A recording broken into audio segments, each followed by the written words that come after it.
جمعیت علماء اسلام سره. جمعیت علماء اسلام صوبایي رکنیت زما مسخري عهده وه.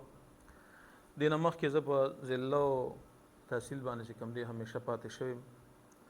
زه د خپلو مشرانو مشکور یم چا سره چې زما دې وخته پورې ټایم تیر شو جمعیت علماء اسلام.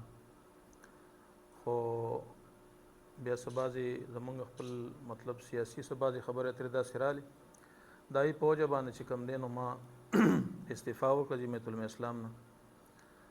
د هغې نه پس ما سره په تیر بلدیاتي الیکشن کې مختلفو پارټو والا که سیاسي جماعتونو دغه شانتې کم مذهبي جماعتونه دي هغې رابطې وکړې هلته زه ته هم رالل ملاقاتونه وشو. خو چونکې زما د ډېر مخکې نه چې کوم دی نو د قومي وطن پارټۍ سره تعلق و.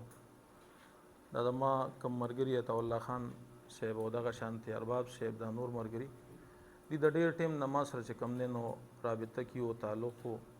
بل دي چې کوم دی نو په مختلفو موقعو کې زما سره تعاون هم سیاسي کړی دی. زما تحصیل الیکشن و په هغې کې هم چې کوم دي زما سره تعاون کړی دی زما سپورټ یې کړی دی. دیو ما ته دا وی چې یاره موږ ته د بر نه دا وینا ده سکندر خان هغوی چې کوم دی نو موږ ته دا ویلي دي چې د سره په دې کم هلې ځلې دي نو هغه ورسره تاسو پوره وکړئ او د ده سپورټ وکړئ. کوم چې تیر ځل زما بلدیاتي الیکشن کې پروګرام و د الیکشن لړاولو نو هغې کې هم دوی زما سپورټ کړو ما سره یې منډه تړله والې او ما له بار بار راغلي وو چې ستا کوم سیاسي خدمات یې انشاءالله موږ په تا سره شانه به شانه ولاړ یو. نو دا د الله هم قانون دی چې کوم سړی تا سره احسان وکړي نو ښه دا ده چې ته هغه کس سره بیا لکه مطلب د هغه هم څه په کار راشي د احسان څه بدله ورته میلو شي.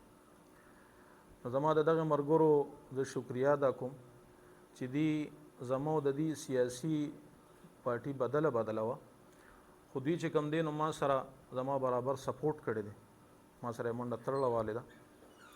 نو د دې ټولو ملګرو شکریا ادا کوم. بیا د دوی نږدې چې کوم دی نو اوس ما سره بار بار رابطې وشوې او ما ورته ویلي چې که فرض که زه بله پارټي جوین کوم نو هغه به قومي وطن پارټي وي. د چیرمن صاحب په نګرانۍ کې وشو دوی هم راغلي ول ته زموږ ځای ته او به زمونږ فاینل خبرې دغه وشوې.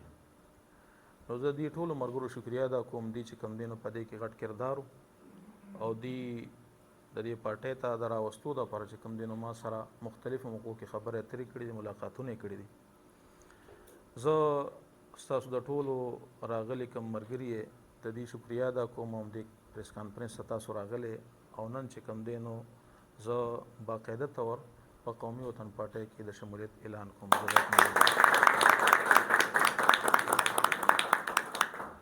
انشاءالله العزیز کړوان دی جون دو ما دې ملګرو سره اوس هم خبره وکړه چې موږ د تحصیل الیکشن ما لړو کړی دی کوم چې ما سره نږدې خلک دی ته ښه پته ده بلکې نور هم بعضې حلقو والا ته پته چې جمعیت علماء اسلام نه ما الیکشن کړو تحصیل سیټ هغه زما جیت و ما ګټلی خو بیا هغه چې کوم څه شي و هغه د نورو ملګرو ته پته چې مطلب د شپې هغه الیکشن سیسټم الټه شو زما چې کوم دی جیت په هار کې بدل شو. الحمدلله څنګه چې هغه ټیم کې منډه تړله والې او هلې ځلې هم کولې اوس د قومي وطن پارټۍ د شمولیت نه پس په انشاءالله نور هم هلې ځلې کوو منډه تړلې به وو. نور چې کوم زموږ ملګري دي ما سره الحمدلله ښه ګڼ شمېر ملګري دي زموږ د یونین کونسل نه بهر کم ملګري دي ټولو سره ما خپله خبره اتره شیر کړې ده. انشاءالله العزیز د دې نه پس زموږ هلې ځلې منډه تړلې او تعاون دا به د قومي وطن پارټۍ کوي.